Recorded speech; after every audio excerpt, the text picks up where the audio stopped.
Israel अगर फलस्तीन का इतना ही दुश्मन है तो फलस्तीन पर इतना हमला क्यों नहीं करता जितना हमला वो गजा पर करता है। गजा भी फलस्तीन का हिस्सा है लेकिन फलस्तीन से थोड़ा सा दूर है, तो इसराइल गजा पर ही क्यों और नॉर्थ गजा पर ही खास तौर पर इतना हमला क्यों करता है, ये सवाल है ना।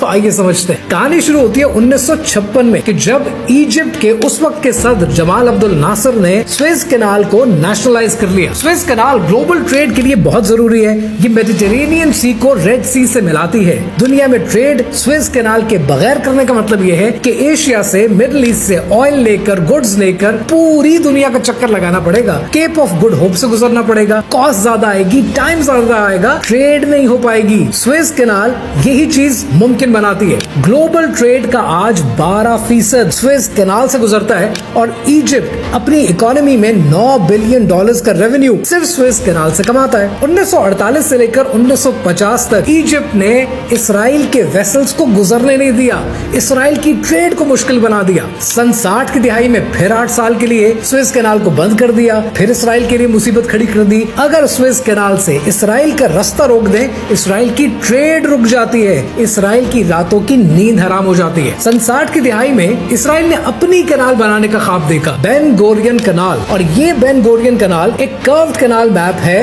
इस डिजाइन पर ये कैनाल बने तो फलस्तीन की आबादी को मुतासिर किए बगैर ये कैनाल बनाई जा सकती है। बिलियंस ऑफ डॉलर्स की इन्वेस्टमेंट होगी, 300 किलोमीटर की ये कैनाल बनेगी। लेकिन इसराइल ने एक नया डिजाइन बनाया और वो अपनी कॉस्ट बचाने के लिए, अपना वक्त बचाने के लिए बनाया कि इसको सीधा बनाते हैं और गजा की पट्टी से लेकर जाते हैं। लेकिन उसका मतलब तो ये है कि गजा के लोगों को डिस्प्लेस करना पड़ेगा, नॉर्थ गजा में बमबारियां करनी पड़ेंगी, जेनोसाइड करना पड़ेगा, मासूमों का कत्ल करना पड़ेगा। और इसराइल इसी पर तुला बैठा है। Those of you who do not know, इसी तरह की एक कैनाल और है which is पैनामा कैनाल। और पैनामा कैनाल पर इस साल के आगाज में ब्लैक रॉक ने कब्जा कर लिया है। पैनामा कैनाल ग्लोबल ट्रेड का 5% ऑपरेट करती है, स्वेज कैनाल ग्लोबल ट्रेड का 12% ऑपरेट करती है। यानी यूं समझ लीजिए कि ये दो कैनाल्स यहूद के हाथ में आई तो इसका मतलब ये है कि दुनिया की 17% ट्रेड पर इनका कब्जा हो जाएगा। ये सब बातें आपको मैं क्यों बता रहा हूँ? ये सब बातें मैं आपको इसलिए बता रहा हूँ कि जब कभी ये मुहिम चलेगी और आपके मुल्क में इसराइल को मानने की आवाजें तेज हो जाएंगी, तब आपको मैं पक्का कर रहा हूँ, तब आपने अपनी आवाज उठानी है कि इस जाबिर को,